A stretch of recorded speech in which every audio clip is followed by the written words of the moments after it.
to be oblivious to how dangerous the world is. In spite of all the wars we fought, some lost, some won.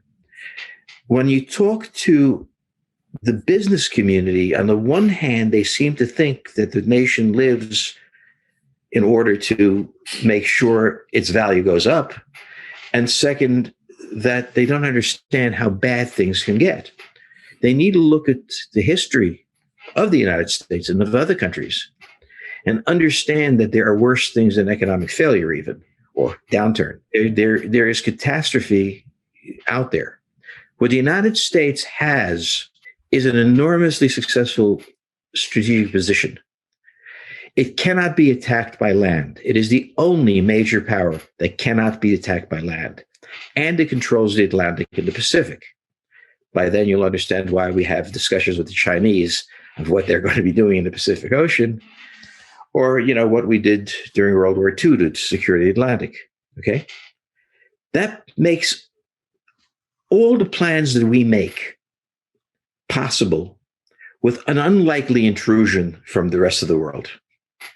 So in an American market, the dollar has an internal dimension, but the idea that a world war will suddenly descend on us or the Mexicans will invade or something, that's not there on the equation. In my work, okay, by no means is economics trivial, but it depends on security. And security is hard to get. It's expensive, and sometimes you have to take risks. So what would happen to the dollar if the Russians successfully occupied Ukraine and then invaded Europe? And we had to send troops to Europe or accept that Europe is now Russian. How much would the dollar be worth then? Now, I talked to a soldier. He can't believe there's anything to the United States but weapon systems. Get me a new weapon system and I'll take care of it. So in each of the professions that constitutes the pillars of the United States, there is a view that what we're doing is the most important thing. Of course. And there's no threat from anybody else. And that's a very interesting thing because you don't get the same thing in Europe. In Europe, the French will remember what could happen. They will think that it's all better, but they're not sure. But we're so protected physically that the only time we have war is preemptive war on our part.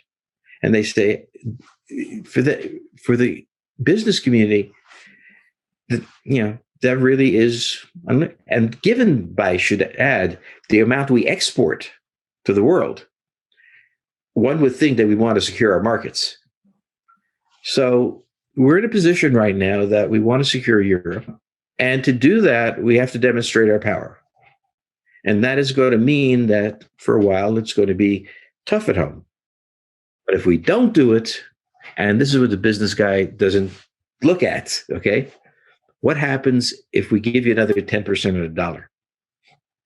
What does it cost? What will happen? And, my job is to integrate the views of the general and the businessman, okay? And it's frustrating with both of them. The general just has no idea why the businessman matters. The businessman thinks the general's an overpaid bureaucrat. So, and the president has to manage both of them. I think we're at the point after Napoleon for Britain, as Britain starts to really become a power. Discovered we don't have to send paratroopers in. We don't have to fight on the ground. We've discovered with Rothschild told the British, there are many other ways to win this war. Now, this is the first war where I've seen no major discussions of deployment of U.S. forces and heavily concentrate on our economic power. And that is the turning point. The British did not have constant wars. They used their financial economic power to capture India, to deal with the French, whatever, okay? I think this is a very important point in history. I need to see how it unfolds, where the question of intervention on the ground, even partly, didn't arise. We took an alliance that depended on our dollar, and we derate it, and that can do it. That's new. That's an important turning point. And its power is economic. How do we convince the Chinese to have different rules? We stop buying from them. They do the arithmetic. They've got to come to terms. There's no need to do that continually.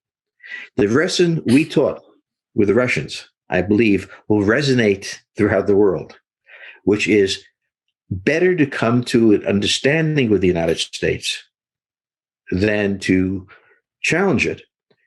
They're not going to come back where they're weakest with military forces in the Eastern Hemisphere. They're going to come back with very simple rules. And if we teach them that we can take the pain that comes with it, we won't have to take the pain. They'll sit down at the beginning and talk. And that's how the British Empire ran. The pound sterling later in the game defined a great deal of European history. So, I don't want to rule the world, neither do the British. I want to make sure we're safe. And I will make sure that anybody who challenges fundamental interests has to pay cash. Intelligence is everything. We had bad intelligence 3 or 4 months before. We never imagined that he was planning this. We were sort of ready with contingency plans, but hadn't really thought it through. Once we saw him massing his forces, we were then geniuses because we knew he was attacking. But every war begins with intelligence failures. The idea that you're going to know what the other side is doing when he's trying more than anything to confuse you. You sometimes get it right, especially if you depend on sources, because they lie all the time, and that's their job. So he certainly made a mistake. Putin made a mistake on not understanding the structure of the Ukrainian military. The Ukrainian military was heavily trained by NATO. There was an understanding with NATO on joint training. So this is not an untrained mob. Second, they were fairly decently. And third, and this was, I think, his basic failure, he had cut the size of the army, before to get it down to something that could be managed. He invaded with that army, and he had no reserve. The Russian army used to be vast under the Soviets. It was a tremendous strain on the economy, and everybody was cutting the size of the military because there was equipment, miracle stuff. There really was. It's important. And what he cut it down to was basically something you'd have a single operation the size of Ukraine, but don't get into trouble. And his problem was that he didn't build a reserve in. He didn't go in with the preparation, with the expectation it would go wrong. Now, right. Wars always go wrong, but he doesn't have that. So he kidded himself into believing that what he had was enough. I think he had a pretty good grasp of what the Ukrainian army could do. But it was the decision to pare the army down to the point where if something failed, there was no plan B. Propaganda is not intelligence. Okay. Propaganda is the oldest thing in the book. And we just happen to have the internet now. But the Russians were very great at what they called agitprop, agitation and propaganda. And they would feed the system with, during the Depression, the massive Soviet propaganda going on. And they would try to create mischief in the United States, and they succeeded. This is not intelligence. Okay. It doesn't do any harm, because in the history of this, very rarely does agitprop work well enough to change the pattern that you're on. Okay. But the people who get funded to do it in each country demand great bucks to be able to do this on the terms they will. So let's not confuse whatever the Russians did with an election, okay? It doesn't change the throw weight of American missiles. And that's what wars are about.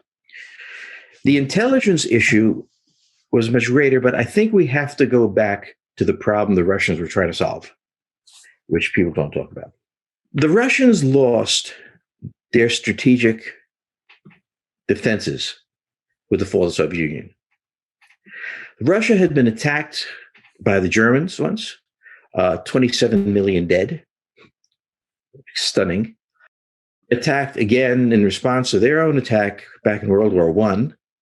Napoleon went to Moscow. The Turks have attacked from the south. So Russia is a country steeled to attack. They expect to be attacked.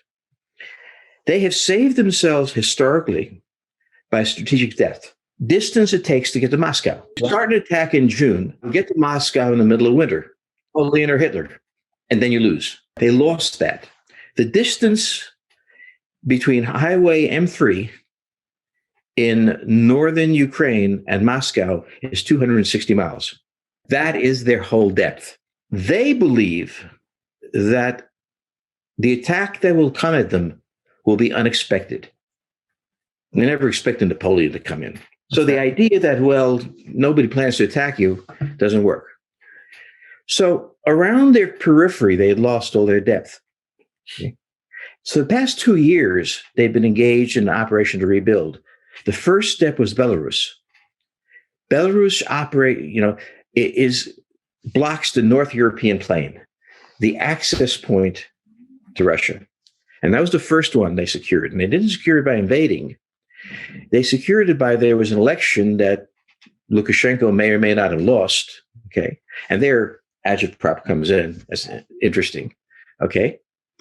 And what they did was stabilize the government and essentially took control of the government. So that right now, Belarus is an area they control. The second place they addressed was the South Caucasus. This is where attacks from the Turks come from. And you say, what are you worried about Turks? They worry about it. And there was a war there, and the Russians negotiated a peace and sent in peacekeepers. And those peacekeepers stay there. Now they had their southern flank. Okay. In Kazakhstan, the largest country in Central Asia, there was a massive uprising. Again, that could be agitprop. Okay. And the Russians came in as peacekeepers and coincidentally arrested the head of intelligence, a guy called Basimov, and sort of took control. And this is how they've done it. So first, this is not new. This was going on for 2 years. And intelligence, if you will, I knew it. I mean, anybody wanted to see it. The Russians had to do this. This was an imperative. They were doing it. And now the last, biggest, and most important piece had to be handled, Ukraine. Now, in every other case, they did what I call soft coups. They took control, but not with troops or anything else, just manipulating the situation, taking advantage of it, having support. They couldn't find a way to do it in Ukraine. Ukraine didn't give them that opening. And that's where agitprop fails. They tried to convince the public there that the government consisted of Nazis.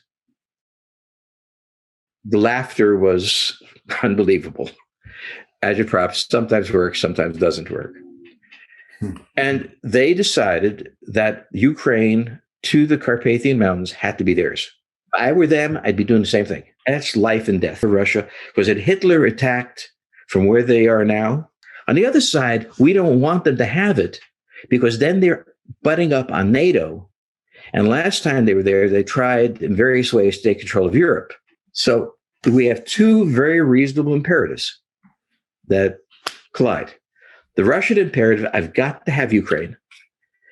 The Western imperative, German and everyone else, is no way in hell.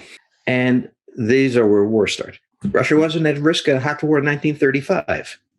It arrived in 1941. The problem of Europe is you have powerful technical countries that are very small and very insecure. And the history of Europe is in war because it is so fast and easy to mobilize that you don't get the kind of warning. But I mean, the same with us. Pearl Harbor comes. We didn't think that's where they would strike. And we're 10 years before they didn't think they would strike. So the framework of war is inherently, we don't give you a heads up. And therefore, you can convince yourself there's peace. So a good statesman says, I'm going to do worst case. And we went so far into it that we almost drowned in the being prepared. So you have to have exactly the right mixture.